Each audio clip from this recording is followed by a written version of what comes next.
नमस्कार मेरे नौजवान साथियों, कैसे हैं आप सब। आशा करता हूँ आप सभी स्वस्थ और प्रसन्न होंगे तथा लगातार सीख रहे होंगे। मैं Prem, assistant professor PSMPG college geography department Kannauj आपका स्वागत करता हूँ अपने YouTube channel geography with Prem में। दोस्तों, तात्कालिक भौगोलिक मुद्दे के अंतर्गत हम एक और टॉपिक लेकर के आए हैं जिस पर आज हम चर्चा करेंगे आपसे, ठीक है। तो देखते हैं कि यह जो टॉपिक है ये चर्चा में क्यों है। तो हाल ही में केरल के कोच्चि में, भारत का कौन सा राज्य है, केरल का एक शहर है कोच्चि में, क्लाउड बर्स्ट यानी बादल फटने से अत्यधिक मूसलाधार वर्षा हुई है। यानी केरल का एक शहर है कोच्चि, वहाँ पर कौन सी घटना घटित हुई है, क्लाउड बर्स्ट या बादल फटने की, जिससे मूसलाधार वर्षा हुई है, ठीक है। इससे उन क्षेत्रों में भी बाढ़ आ गई जहां कभी जल भराव नहीं हुआ था। यहां तक कि 2018 के केरल बाढ़ के दौरान भी नहीं, यानी केरल में जब बाढ़ आई थी 2018 में, तो उस समय कोच्चि के उन स्थानों पर भी जल भराव नहीं हुआ था जहां इस मूसलाधार बारिश या बादल फटने के कारण हुई है। तो बात करते हैं कि क्लाउड बर्स्ट आखिर होता क्या है, यानी कि बादल फटना क्या होता है। तो यह एक स्थानीय लेकिन तीव्र वर्षा गतिविधि है, यानी अतः कम समय में बहुत ज़्यादा वर्षा होना, कम समय में बहुत ज़्यादा वर्षा होना आपका क्या कहलाता है, क्लाउड बर्स्ट या बादल फटना कहलाता है। क्लाउड बर्स्ट एक छोटे भौगोलिक क्षेत्र में अत्यधिक वर्षा की कम अवधि व्यापक विनाश का कारण बन सकती है। यानी एक छोटे भौगोलिक क्षेत्र में कम समय में यदि बहुत ज़्यादा वर्षा होगी तो क्या होगा, उससे व्यापक विनाश का कारण बन सकती है, खासकर पहाड़ी क्षेत्रों में जहां यह घटना सबसे आम है। यानी कि पहाड़ी क्षेत्रों में कम समय में बहुत ज़्यादा वर्षा हो जाती है जिससे बाढ़ जैसी समस्या का जन्म होता है और व्यापक पैमाने पर विनाश भी होता है। दोस्तों, इस चित्र में क्लाउड बर्स्ट को समझाने की कोशिश की गई है, ठीक है। यहाँ पे इवेपोरेशन यानी कि वाष्पीकरण, इसके बाद कन्वेक्शन यानी कि ऊपर उठना, कंडेंसेशन यानी कि संघनन, और संघनन के बाद कम समय में तीव्र वर्षा यानी प्रेसिपिटेशन, इसी को हम क्या कहते हैं, क्लाउड बर्स्ट कहते हैं, ठीक है। इसमें बिजली भी चमकती है, तो ये भी आपको याद रखना है। यानी कि अब आप बादल फटने को आप कह सकते हो कि एक छोटे क्षेत्र में कम समय में बिजली की चमक और बादलों की गरज के साथ बहुत अधिक मात्रा में वर्षा होना क्लाउड बर्स्ट कहलाता है, ठीक है। इस चित्र में भी आपको क्लाउड बर्स्ट समझाने की कोशिश की गई है कि यहाँ से नमी ऊपर जा रही है, यानी वाष्पीकरण हो रहा है, हवाएं तीव्रता से पर्वतों की ओर जाती हैं और तीव्रता के साथ ऊपर उठती हैं, ठीक है। यहाँ पर इनका क्या होता है, संघनन होने लगता है, यानी कंडेंसेशन होने लगता है, जिससे बादल बनते हैं, बिजली तेज़ी से चमकती है या बादलों की गरज और बिजली की चमक के साथ तीव्र वर्षा होती है, जिसे हम क्या कहते हैं, क्लाउड बर्स्ट कहते हैं, ठीक है। आगे देखते हैं कि भारत मौसम विज्ञान विभाग यानी IMD यानी इंडियन मेट्रियोलॉजिकल डिपार्टमेंट, जिसकी स्थापना 15 जनवरी 1875 को हुई थी और मुख्यालय इसका नई दिल्ली में है, क्लाउड बर्स्ट को उस स्थिति के रूप में परिभाषित करता है जब किसी विशेष क्षेत्र में एक घंटे में 100 मिलीमीटर से अधिक वर्षा होती है। तो आपको ये याद रखना है कि भारत का जो मौसम विज्ञान विभाग है उसने क्लाउड बर्स्ट को परिभाषित किया है कि एक घंटे में यदि 100 मिलीमीटर से अधिक वर्षा होती है तो वो क्या है, एक क्लाउड बर्स्ट है। इसके बाद देखते हैं क्लाउड बर्स्ट के भौगोलिक कारक क्या हैं। क्लाउड बर्स्ट से प्रायः अचानक बाढ़ आ जाती है और मई से सितंबर के बीच ऐसी घटनाएं आम हो जाती हैं। यानी क्लाउड बर्स्ट की जो घटनाएं हैं वो मई से सितंबर के बीच ज़्यादा होती हैं, जब देश के अधिकांश भागों में दक्षिण पश्चिम मानसून का मौसम होता है। आपको याद रखना है दोस्तों कि दक्षिण पश्चिम मानसून का जो समय है भारत में वो 1 जून से लेकर के 1 सितंबर तक है। ठीक है, तो इसी समय जाहिर सी बात है कि क्लाउड बर्स्ट की घटनाएं भी घटित होती हैं।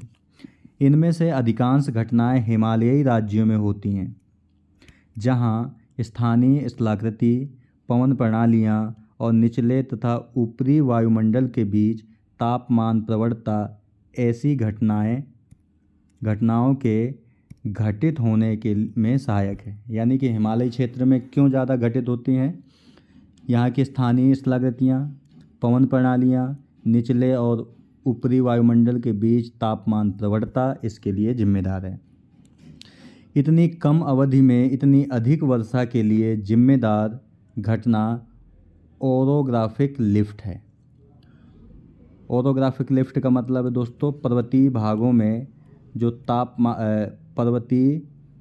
पर्वतीय भागों में जो हवाएं तेज़ी से ऊपर उठती हैं उसे हम ओरोग्राफिक लिफ्ट कहते हैं। यह वह प्रक्रिया है जिसके द्वारा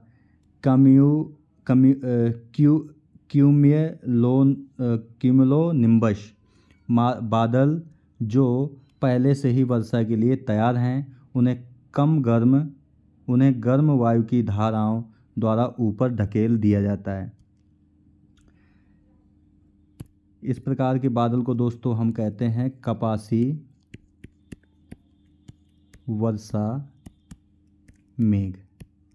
ठीक है, तो सबसे ज़्यादा वर्षा जो होती है वो इन्हीं बादलों से होती है। ठीक है, तो ये तो पहले से ही बने होते हैं, यानी बादल जो पहले से तैयार होते हैं वर्षा के लिए, लेकिन गर्म वायु के द्वारा इन्हें ऊपर तेज़ी से धकेल दिया जाता है, जिससे ये कम समय में और तेज़ी से वर्षा करते हैं। ठीक है, तो क्लाउड बर्स्ट की घटना होती है। जैसे जैसे वे अधिक ऊंचाई पर पहुंचते हैं, बादलों के भीतर जल की बूंदें बड़ी हो जाती हैं और नई बूंदें बनती हैं। इन बादलों में चमकने वाली बिजली वर्षा में देरी करने में मदद करती है। ठीक है, ये घने बादल अंततः फट जाते हैं क्योंकि वे बड़ी मात्रा में नमी को रोक नहीं पाते। इसके परिणाम स्वरूप भौगोलिक क्षेत्र में मूसलाधार वर्षा होती है और बहुत कम समय में जल निकाय ओवरफ्लो हो जाते हैं। यानी कि जल निकायों में जो पानी की क्षमता होती है धारण करने की, उससे अधिक हो जाता है पानी, जिससे वो ओवरफ्लो करते हैं और बाढ़ आ जाती है। क्या क्लाउड बर्स्ट की भविष्यवाणी की जा सकती है? सैटेलाइट क्लाउड बर्स्ट का पता लगाने में विफल रहते हैं। ऐसा इसलिए है क्योंकि वर्षा रडार का रिज़ॉल्यूशन व्यक्तिगत क्लाउड बर्स्ट की घटनाओं के क्षेत्र की तुलना में बहुत छोटा होता है। इसी तरह ज़मीन पर निगरानी स्टेशन क्लाउड बर्स्ट के लक्षणों को कम ही चिन्हित कर पाते हैं क्योंकि वे अत्यधिक स्थानीयकृत और कम समय तक रहते हैं। समय पर अपडेट देने के लिए कई मौसम रडार का उपयोग किया जा सकता है, लेकिन वे बहुत महंगे होते हैं। हालांकि बादल फटने की भविष्यवाणी करने के लिए डॉपलर रडार प्रणाली का प्रयोग किया जाता है। तो ये आपको दोस्तों याद रखना है कि बादल फटने की घटना की भविष्यवाणी किससे की जाती है? तो डॉपलर रडार प्रणाली से। उत्तराखंड में वर्ष 2013 के बाद क्लाउड बर्स्ट की आशंका वाले क्षेत्रों में निगरानी स्टेशनों को इस प्रणाली से लैस करने की मांग की गई थी। उत्तराखंड में याद होगा दोस्तों आपको कि 2013 में बड़े पैमाने पर बाढ़ आई थी। ठीक है, जिसमें कई हजार लोगों की जान गई थी। अत्यधिक वर्षा की घटनाओं से होने वाली जान मान की क्षति को रोकने के लिए भारतीय मौसम विज्ञान विभाग यानी कि IMD ने क्लाउड बर्स्ट के पूर्वानुमान में सुधार करने के लिए अपने डॉपलर रडार फुटप्रिंट के बड़े पैमाने पर विस्तार की योजना बनाई है। क्लाउड बर्स्ट और जलवायु परिवर्तन। कई अध्ययनों से पता चला है कि जलवायु परिवर्तन से विश्व के कई शहरों में क्लाउड बर्स्ट की आवृत्ति और तीव्रता में वृद्धि हुई है। ग्लोबल वार्मिंग के कारण जल का वाष्पीकरण बढ़ रहा है। जाहिर सी बात है टेम्परेचर बढ़ेगा तो जल का वाष्पीकरण भी बढ़ेगा और इस वजह से घने यानी कपासी वर्षा बादल भी तेज़ी से बनेंगे।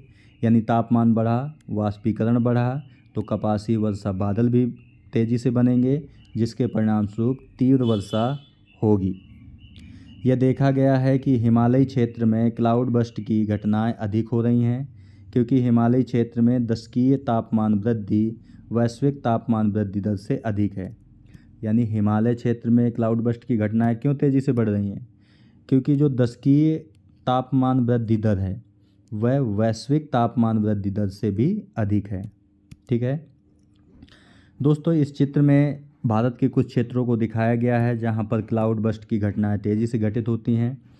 ये आपका हिमालयी क्षेत्र है, ठीक है, ये पश्चिमी घाट वाला एरिया है, ये पूर्वी घाट वाला एरिया है। तो इन क्षेत्रों में क्लाउड बर्स्ट की घटनाएं तेज़ी से घटित होती हैं, यानी बहुत ज़्यादा घटित होती हैं। ठीक है, तो दोस्तों आज की वीडियो में यहीं तक। आज हमने आपसे बात की कि क्लाउड बर्स्ट यानी बादल फटना चर्चा में क्यों है, इसके बाद क्लाउड बर्स्ट होता क्या है इसे हमने बताया, क्लाउड बर्स्ट के भौगोलिक कारक क्या हैं ये इस पर बात की, क्लाउड बर्स्ट की भविष्यवाणी की जा सकती है या नहीं, तो की जा सकती है डॉपलर रडार प्रणाली के द्वारा। इसके बाद बात की कि क्लाउड बर्स्ट और जलवायु परिवर्तन में क्या संबंध है। तो जाहिर सी बात है, जलवायु परिवर्तन जब होगा तो तापमान बढ़ेगा, तापमान बढ़ेगा तो वाष्पीकरण बढ़ेगा, वाष्पीकरण बढ़ेगा तो कपासी वर्षा बादल बनेंगे, जिससे क्लाउड बर्स्ट की घटनाएं तेज़ी से घटित होंगी। इसके बाद भारत में हमने देखा कि कहाँ कहाँ पर क्लाउड बर्स्ट की घटनाएं तेज़ी से घटित होती हैं। ठीक है दोस्तों, तो दोस्तों आज की वीडियो में यहीं तक। मिलते हैं आपसे नेक्स्ट वीडियो में एक अन्य टॉपिक के साथ। तब तक के लिए नमस्कार। आप प्रसन्न रहिए, खुश रहिए, मुस्कुराते रहिए और लगातार सीखते रहिए, कभी अपने लिए तो कभी अपनों के लिए। धन्यवाद। जय हिंद दोस्तों।